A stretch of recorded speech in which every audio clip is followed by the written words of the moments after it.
खबर तेज असर। आप देख रहे हैं लाइव सरगर्मियां न्यूज।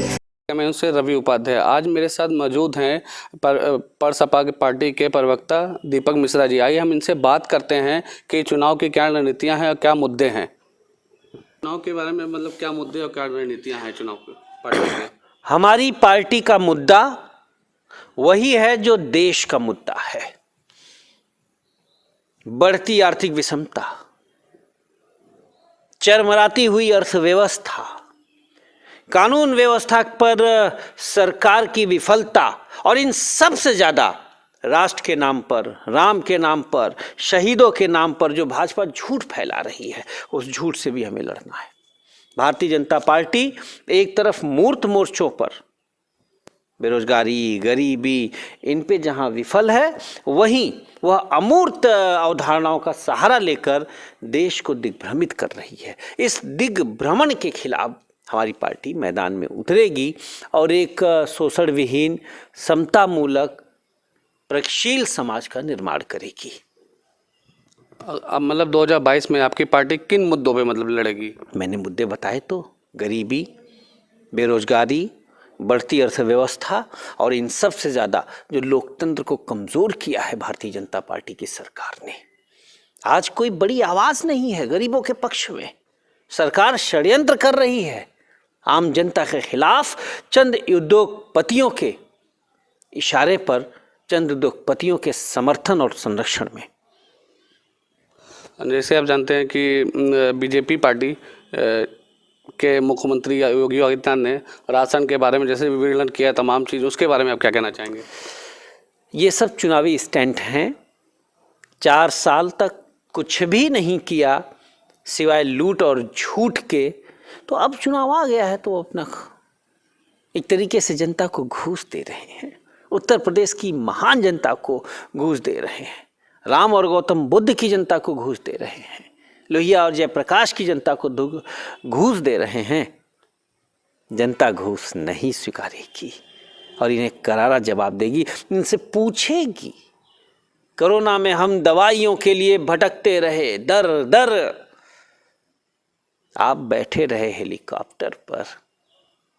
दवा के लिए हमारे बुजुर्ग शहीद हो गए, नहीं मिला दवा, नहीं मिला ऑक्सीजन, और ये अपनी ऊंची अट्टालिकाओं में बैठकर राम का नाम लेकर झूठ बोलते रहे।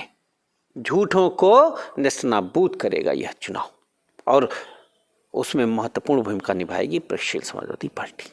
जी, जैसे देखा आपने अभी शिवपाल यादव जी ने अखिलेश यादव से गठबंधन किया, उसके बारे में आप मतलब क्या कहना चाहेंगे? देखिए, यह गठबंधन स्वाभाविक गठबंधन है, समाजवादी विचारधारा को पुष्ट और प्रमाणित करने वाला गठबंधन है, तो ये तो होना ही था। शिवपाल जी बार बार कहते रहे, अखिलेश जी ने भी बार बार कहा कि हम सभी लोहियावादी, चरण सिंहवादी, जयप्रकाश में आस्था रखने वाले लोग एक मंच पर आएंगे और भारतीय जनता पार्टी की संकुचित सोच वाली सरकार को ध्वस्त करेंगे। अगर आपकी पार्टी 2022 में जीतती है तो जनता के लिए आप क्या हित में क्या काम करेंगे? हमारी पार्टी जीतेगी तो सबसे पहले हम उत्तर प्रदेश में एक अधिनियम लाएंगे जिसमें वह घर जिसमें कोई रोजगार नहीं है, वहाँ एक बेटा एक बेटी को रोजगार देंगे योग्यता अनुसार। दूसरा, जो अब तक लूट और भ्रष्टाचार का जो ताना बाना फैला रखा है भारतीय जनता पार्टी ने, इस ताने बाने को तार तार करेंगे। एक ईमानदार सरकार, एक जनोन्मुखी प्रशासनिक ढांचा विकसित करेंगे। जैसे वर्तमान सरकार की नीतियों से कितना आप सहमत हैं? वर्तमान सरकार के बारे में मतलब आप क्या कहना चाहेंगे?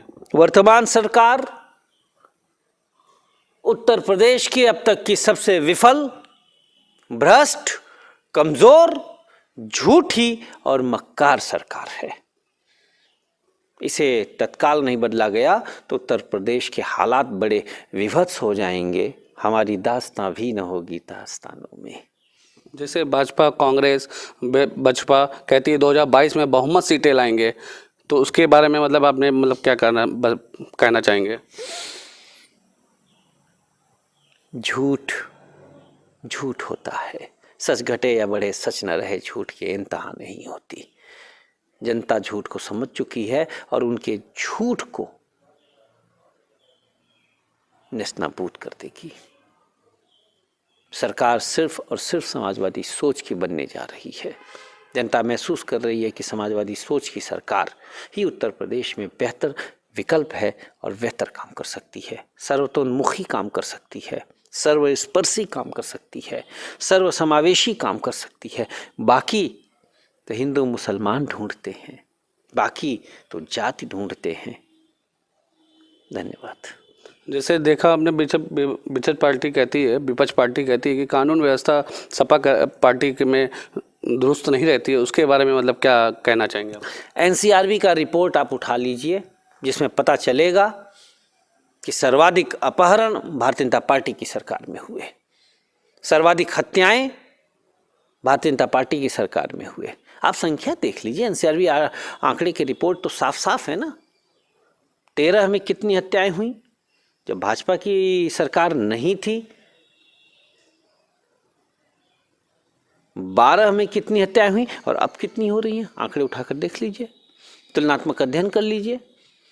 जितनी समाजवादी पार्टी की सरकार में हत्याएं होती थी, उससे 1.5 भाजपा की सरकार में है।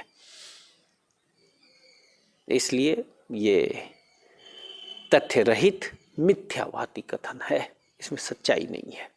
जैसे 2022 में सपा की पार्टी की मतलब सरकार आएगी तो युवाओं के लिए मतलब आप क्या कहना चाहेंगे? युवाओं को बेरोजगार मिलेगा और जिन्हें हम रोजगार नहीं दे पाएंगे, हमारे मैनिफेस्टो में है, हम उन्हें तत्काल 5 लाख रुपए देंगे डिग्री पाते ही। बीए की डिग्री और 5 लाख रुपए एक साथ मिलेगा ताकि वो स्वरोजगार कर सके। धन्यवाद। देखा आपने कि प्रवक्ता दीपक मिश्रा जी ने बोला कि 2022 में सपा पार्टी के ही सरकार आएगी, इन्होंने ये बोला। लाइव सरगर्मी न्यूज़ से कैमरामैन हर्षित पांडे के साथ रवि उपाध्याय।